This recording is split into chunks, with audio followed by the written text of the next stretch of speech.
So last night I watched the movie Black Cab. This was a random watch. I was scrolling through movies. I was trying to find something to sort of latch on to. I had some time last night, wanted to watch a movie, and I found Black Cab, and I thought, oh my god, does this movie have Nick Frost in it?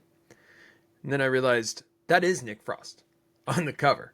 And I was sold. Like, I was sold. I was like, okay, I'm going to give this one a try. Not even going to look anything up about it.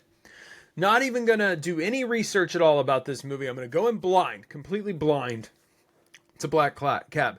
The truth is, Shudder has not let me down too much. I've blind watched a lot of Shudder movies before, and I've been impressed mostly with what I see from Shudder. Shudder puts out some very good films. Late Night with the Devil is one of my favorite films of the year. I watched that on Shudder. All of the Hell House movies, I think outside of like the first one, I've watched on Shudder. Haunt, Host, there's a number of them. I could go through all of them. There's a number of solid Shudder films. So I thought, okay, Shudder movie on Shudder, and Nick Frost. These are like two things that could make a movie potentially worth watching. So I dove into Black Cab last night. And boy, do I have some thoughts. Okay. I got some thoughts about this movie. First of all, let's start with the good.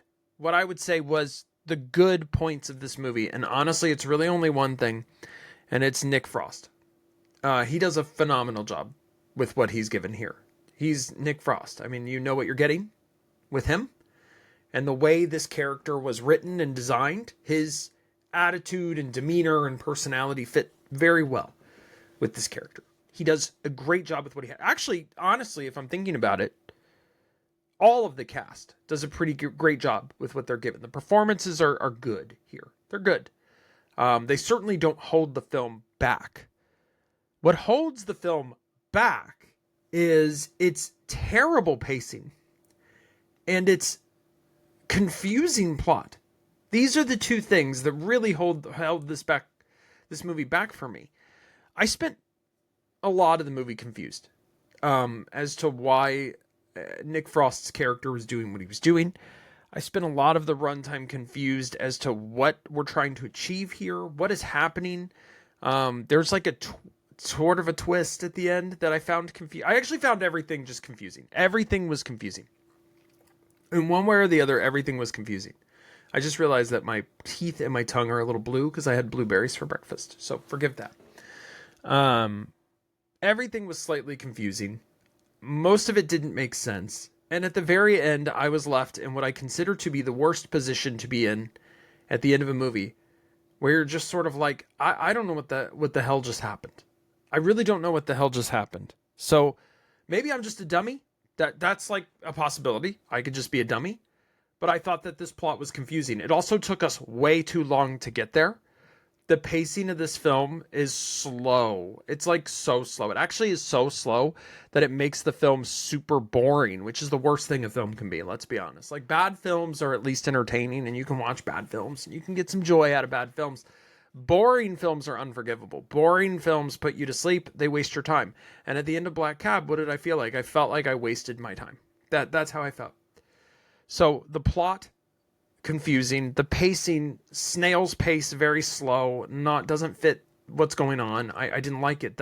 The ghost that's weaved in here, I don't know. I didn't like that either. Honestly, I thought it was kind of it felt tacked on.